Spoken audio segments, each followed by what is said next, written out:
talking about being ordained, I'm very curious about that. So you said that there is going to be, you plan to open the church in Germany? Yes. Tell me a little bit about the process. How does that go? I'm very curious. I mean, like, I don't have a plan, like exactly how to step by step, but essentially we have some people who are really already into this reformation, which is going on with this church from Sri Lanka, with Wow. And we've met many times, and we want to bring reformation to the church, right, in general. And that's what we also want to do in Germany. And building a church means for me, like now with this small group, starting a church with this small group, and really bringing this culture. Maybe I have to expand on that, what the culture means of Wow, but bringing this culture and this reformation to the church, to Germany and to Europe. And also, like, we came here, some people from Europe came here, and there was a couple from Poland who got ordained. The Mateusz? Mateusz, exactly, and his wife got ordained. Then Silvia, an Italian woman, got ordained from Italy. And I got ordained, and I live in Germany, but I was born in Romania. So for me, I'm feeling like for burning for two countries, right? And this is also like a synchronization, like being here, these European countries, people getting ordained, getting back, and really bringing the fire to Europe. And somehow I found myself in the middle of all of it. Yeah. So I just want to make sure that I understand it correctly. Does being ordained means you become a priest, or does it mean something else? Yeah, being ordained does mean you become a priest in the sense of like you can do marriages, funerals, and everything else. Yeah, and we are ordained into this ordination of the church. Yeah, exactly. Very interesting. Yeah. So, yeah, I like what you said. Like, you let yourself being guided by God to get into some countries and stuff, and now you're in the middle of this. Yes, I didn't have a plan for Sri Lanka. Oh, I didn't even consider going to Sri Lanka at any point in my life. Nowhere in my dreams or wants or anything like that. I had a big list of countries that I wanted to visit in my life. Sri Lanka was not on the list. And I just found myself, it's like I was sitting in Ireland making a workout plan for my sister one day. And within 2 hours, I created the workout for her, but I also got plane tickets from Thailand to Bali and from Bali to Sri Lanka. Wow. Yeah, see, I mean, my bishop explained it really beautifully. He said, like, imagine a planet in the universe being the sun of the earth, right? And it still moves in the universe into one direction, wherever it is, right? It's a trajectory, right? It's where you move.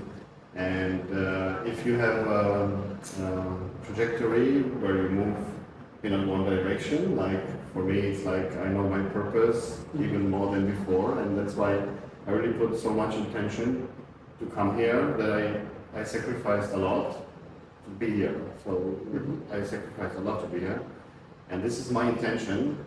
And if you imagine like the sun is going in one direction and all the planets are following, right? Yes. Because it's a trajectory, and that's like also my life has been, and even now, like you coming into my trajectory or me coming into yours because of the intention, right? And this is very interesting because there's no coincidence, right?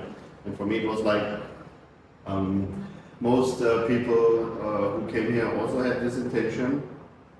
I don't know about them, but for me, it was like I don't even feel like coming here for holiday and enjoying the beach or whatever. If I can, I will. But for me, it was this intention to be in this church, to connect to people, also like to you. What happened with you? We connected, even though I didn't plan that, right? So everything aligned because of my intention. We're being guided. Yeah, exactly. And even you, like when you came here and someone from my group invited you, so you come with us, right? It was for me also like, oh, that's no coincidence, right? Yeah. Although the whole thing happened very mysteriously for me, like, of course, I can use the religious language to say, like, God guided me and everything always happens in accordance with God's will, and I'm just a tool in God's plan. But at the same time, from the human perspective, I just arrived in Colombo, and then my sister wrote to me, it's like, yeah, I'm not here, she was supposed to be here, but I met this very interesting guy called Kirby, and then she told me her story of how she saw him performing miracles and things, and she gave me a contact to a girl that led her to the church. So I contacted her and she's like, yeah, just, I'm in London right now, so I'm not there, but just go to the church. And 2 days later, I find myself in the church. It's like, yeah, I'm looking for this person, the person I was supposed to meet. He was in the church, but we actually never meet. That's a very interesting thing. There was a person that was supposed to meet them, which is the husband of the woman that was supposed to be here. Okay. But I don't know, he had his phone switched off, then he appeared, but the mass already started, so he was like, I meet you afterwards, and then afterwards he forgot. And as a result, I met all of you guys. Yeah. And then I'm hopefully gonna meet Kirby on Sunday. I already have an official appointment after the mass. On Sunday? Yes, that's nice. So I'm very excited for that. Because I've traveled far and wide. Like, I've been to about 40 countries in total, seeking and looking for all these different holy people. I consider them holy people, like people who perform miracles or people who have extraordinary possibilities, abilities. Because in my eyes, I find it fascinating to see the different perspectives. Because the way I see it, there's only one truth. But because we have certain personality, because we have a certain character, the moment we experience the truth, the moment we try to speak about the truth or share anything about it, we taint it. Because we put it through our own filter, you know? And so just to hear all these different people talk about the same thing from completely different way of looking at it is fascinating, and it just gets me very excited. I learned that too, this unique expression, right?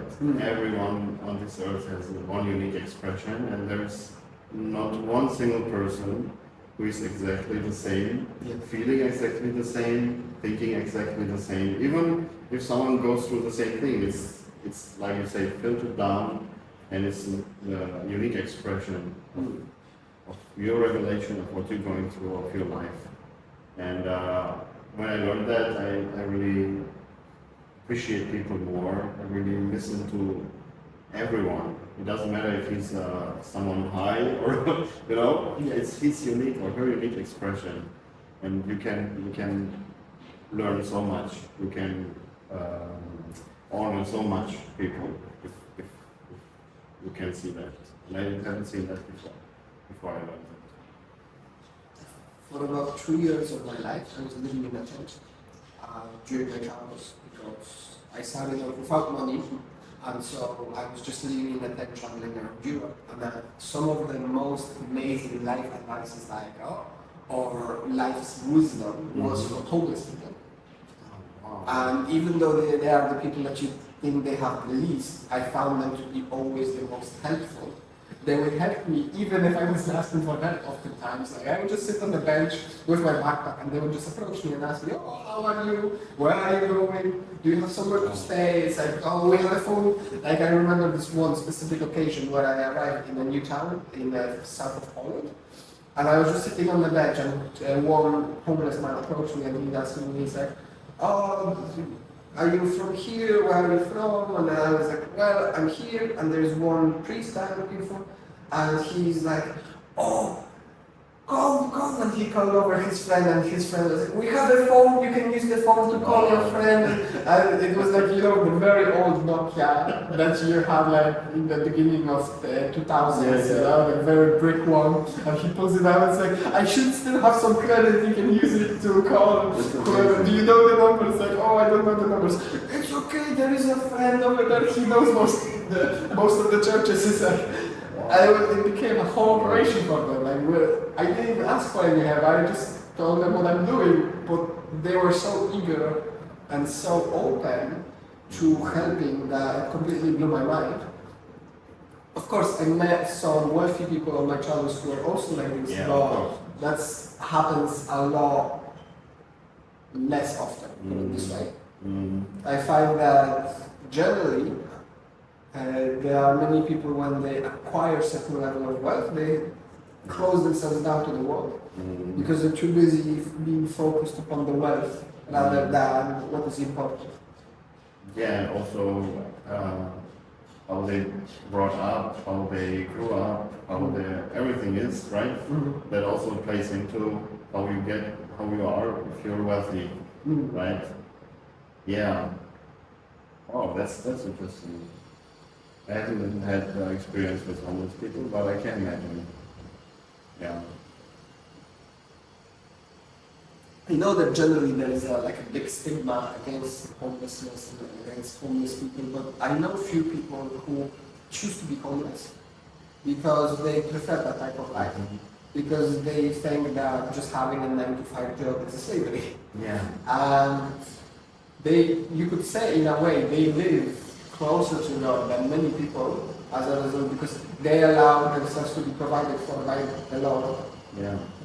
I'm not going to go into the extreme and say everybody should live that way, of course. But many of them, when you ask them, it's like, what about tomorrow? They said, it will take care of itself, And that completely blew my mind, that a person who's really without a home, without a place, without a job, they're like, yeah, it's no problem, Yeah, I mean, that's interesting. I have had this experience, and even now, I learned so much about letting go, right? Letting go of things, of people, of whatever material stuff, right? And in the last 1 year, it's really recent, but I really worked on myself to let go of so many things. And I noticed that I feel much more free. So, like if right now everything I had would burn down, I don't just say it lightly, I really don't care. I really don't care, right?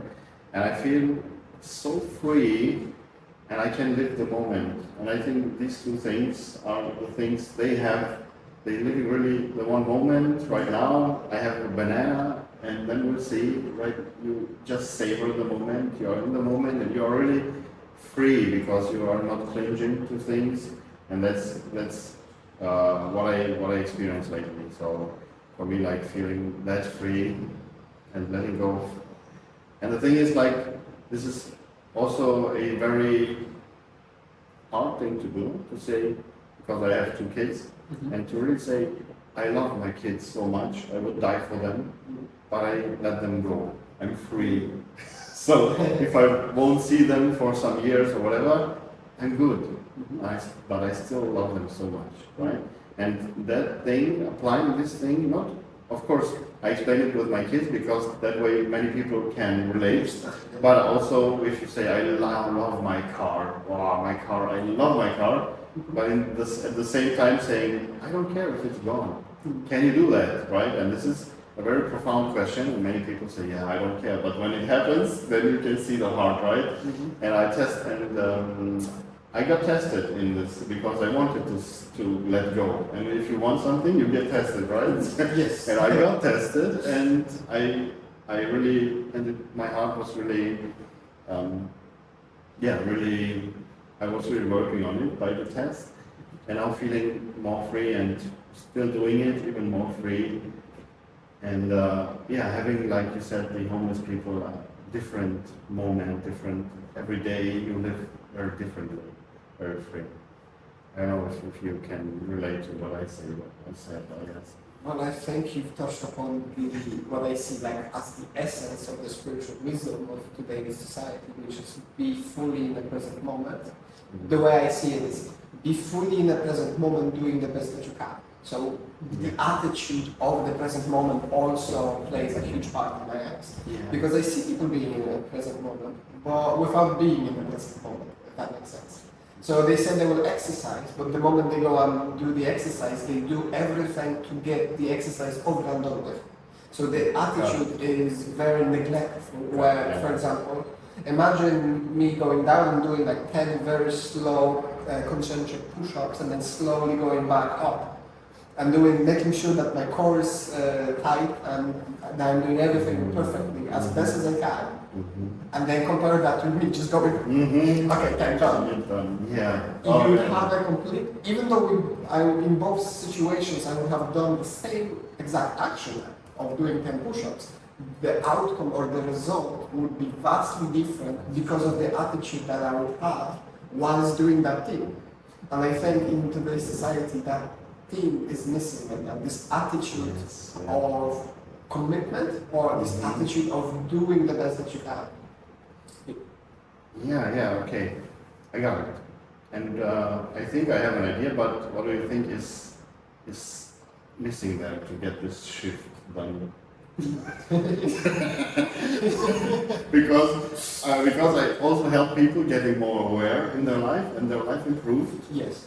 But until this point where this shift was missing, right? Yeah, because you can teach people to do the right thing. Yeah. But you cannot teach them to do it with the right attitude, because the attitude is something that has to come from the heart. Exactly. So this is why they say it's the, I don't remember the English for this, but it's like rejuvenation of the heart that you have to go through, where you have to have a change of heart, where you receive a new heart. And when you receive the new heart through the experiences with the divine, you realize, the things that I thought were important, yes, they're important, but what I focus upon as I do these things, that's what's the key. That's the key. Because I saw it many times in my life where I was put in many strange positions where, for example, I was working in a factory, night shift doing vegan sausages. Okay. And I would come in full of happiness, full of joy, and I'd be like, let's go, how are you? And I was the newest person on the line. And they were calling me the job man, it's like, because they thought I was constantly high on something, because who in the right mind at 11 o'clock could be so happy and tell everybody that everything is good. It's like, but everybody hated it there. But the way I see it, I was just fully focused on doing the best that I can, because I know that if I fully commit myself to it, like the way I see it, we're giving the portion that we can manage.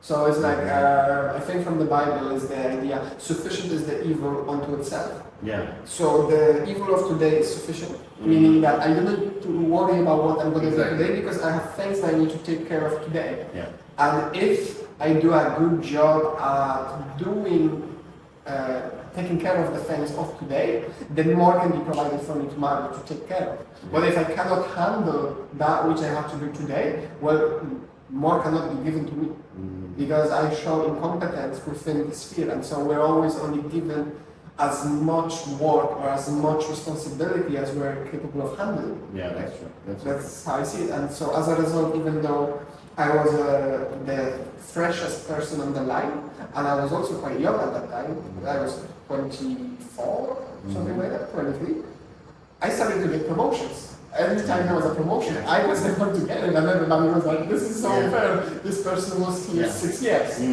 no promotions. I'm here 2 months and I already got a promotion. Yeah. Because I chose to commit myself fully, and I was learning everything I could on the line. I was interested, I was asking about the procedures, I was asking about everything, because when I was there, I was fully immersed in that which I was doing.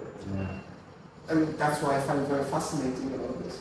Yeah, I had the same experience about in many jobs lately, where because of my commitment, and you also you have a certain aura vibration if you do that, and sometimes even I'm focused on this to really be in the moment. I don't notice how my aura is, or how people how people see me in that moment, of course, right? And then some people say like, or I'm a school teacher right now. My students say like, it was 2 years ago.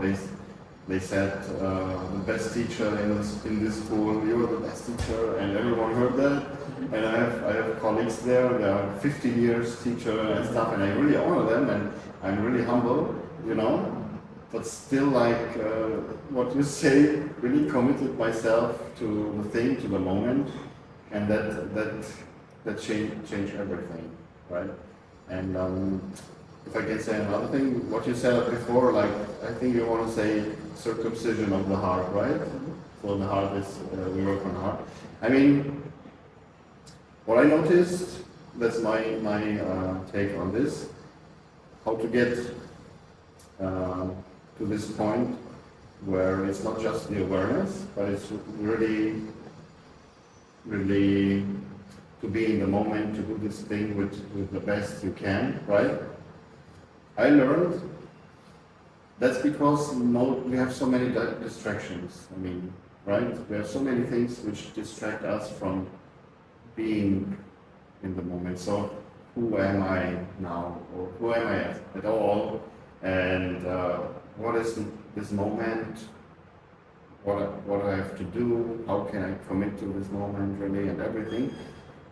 And I think for me, bringing people there would be like, the first step for me would be like, cut off distractions first. Right? So I cut off distractions in an extreme way, and lately talking to some people, they're saying you're a bit crazy. like my phone, everything, like even WhatsApp, if I get a message, my phone doesn't show me the message. I have no notifications, like I really, you know, or social media. I have Instagram, Facebook, I have all the accounts, but I'm almost not I'm not using it almost at all, right? And I don't say that that's a bad thing, social media or everything else, you know, because It's a tool. it's a tool. I mean, almost everything in life can be a tool, but it can also be a distraction and really wearing you down, right? And I mean, the first step for people would be step back from many distractions you have and know yourself better, right? Know your thoughts, know who you are, because people, I mean, you're with yourself your whole life, right? And with your thoughts, and many people are uncomfortable with their own thoughts and stuff. So, yeah, my take is like, that's what I noticed. I brought people to this point to really being more aware, their life improved, many things got better, but from this point on, they had to do the thing to step back and really don't distract themselves, and that's where I struggled most, because many people can't do this step. They could do many other steps. It's like in the gym, right? If I train you, I cannot do the push-ups for you. You have to do it. Right? I can train you, but you can tell me what to do, but yeah, but I cannot do it for you. And it's the same thing with this. Like I help people to get out of the rut, to get out of the depression and stuff, you know, and they got their life improved, and they did the things. But then really stepping back from the distraction, everything, that was the hardest thing. And yeah, that's where I struggle most with helping people to get up at this point. And I think this is a very important point. Aspects of acceptance that we have to embrace. This is something that the Hare Krishna monks really drilled into me during my time when I was studying with them. I stayed in the monastery and I was participating like them. Like I wasn't a monk, I was just a layman, but I was allowed to stay with them for several weeks and do everything exactly as they did, study with them, have all the lectures, discourses. And the idea that they drilled into me is that, yes, there are people who know more than you, but they cannot walk the path for you. Yeah, yeah. And it's something that only clicked for me very recently, that it's true that every person has to walk their own life. And even if you read the book and the knowledge is contained within that book, you still have to walk. Yeah. Like, you still have to walk across the bridge. Yes. Reading about the book, reading the book and reading what's on the other side of the bridge is not the same as experiencing yourself what is on the other side of the bridge. Yeah. And that's exactly the idea here that I find is like, it's the idea of acceptance. We can share what we know from our experience because we've experienced many things in our life. And so we can speak from this point of wisdom, but the person still has to walk the path themselves and make their own mistakes, their own judgments, their own decisions, right? Because without that, the person would not grow. Yeah. And by trying to take away the possibility of them making decisions, we're taking away their growth in my eyes. So what I tend to do is when I work with people, I try to guide them as much as possible so that they come to their own conclusion. Because the moment they come to their own conclusion, in the certain direction, let's just say, that is also important. But I do help a little bit, but I don't tell them straight out, it's like you gotta do this or you gotta do that. I try to encourage them to come up with their own solutions because that way, not only am I teaching them that they're sufficient on their own to make decisions, but then also they're growing as people because they give power to themselves. Yes. They see that, oh, I made the decision, now my life is better, so I can do this. Yes. I'm capable of doing this. That's very important.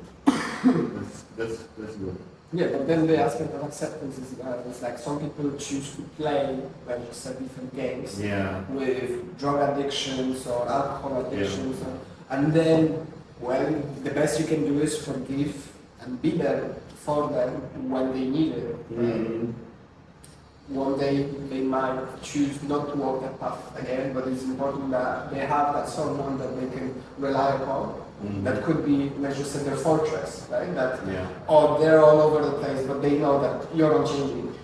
So they have that point that can always bring them back up. You know? Yeah, that's true. That's true. And the main thing is also making them aware that it won't be easy, right? Also, because no one can expect like someone teaching you something and you walk the path and oh, that's nice. He's, really if you make a decision or whatever, you get out of your comfort zone, and then it won't be easy. It will be, from my experience, it will hurt. You will cry. You will not sleep sometimes. That will happen, but that's the price you pay to improve your life. And I can say, I can't compare it. I mean, the suffering I had and the improvement of my life. I mean, suffering it was at the moment it was hard, but right now I can say I would go through it again and again. Just to leave this part. Yes, yeah, exactly. But this is the reason why many people choose not to walk the path, because it requires parts of you to die. Like anytime you grow, part of you has to die and be replaced, or you have to evolve in some way, shape, or form. And many people are unwilling to do that because it is pain. It is painful to have part of you ripped out of you and then replaced by something else. Yes. No matter how amazing this replacement is, the part of letting go of the lies that you've held on to for so long. Many people hold on to pain, suffering, different griefs, different past events that hurt them in many different ways. People, and they're unwilling to let go of that because they start to center their entire identity around that. And the moment they let go of that, well, what then? Who are they without that pain? Who are they without that suffering? And of course, that's when the real growth begins, because then you can ask yourself, oh, who am I? Well, someone got a really good example for this. He said, like, for people, this what they constructed around it is like a lifeboat on the sea. Yeah. And if you put a knife into it, they are like, imagine, oh my God, well, I don't have my lifeboat anymore, right? So I will die or whatever. And that was a good image for me to understand. Yeah, you can't just rip off. I mean, it was some years ago where I tried really to change people, to help them, but to change them a bit more force them to change because I knew they had to. And then this image was for me like, yes, I really try to put a knife into the lifeboat And that's not the way. That's not the way, right? Yeah. Not at all. It's the person has to be willing. We cannot force them. That's one thing that I learned the hard way, especially with my relatives. That's where my patience and acceptance was truly tested, where within my family there were people that wanted to suffer, that they wanted to feel the pain, that they wanted to be sick. And when I came offering them a different way, they didn't want it. And so I would get very angry at that. It's like, you're in pain, here's the solution. They're like, no, no. Because they already centered their entire identity around the pain, and taking that away from them, they wouldn't be able to be the victim that they wish to be. Yeah. And they believe that if they stop being the victim, no one would love them, no one would care about them, no one would anymore be in contact with them.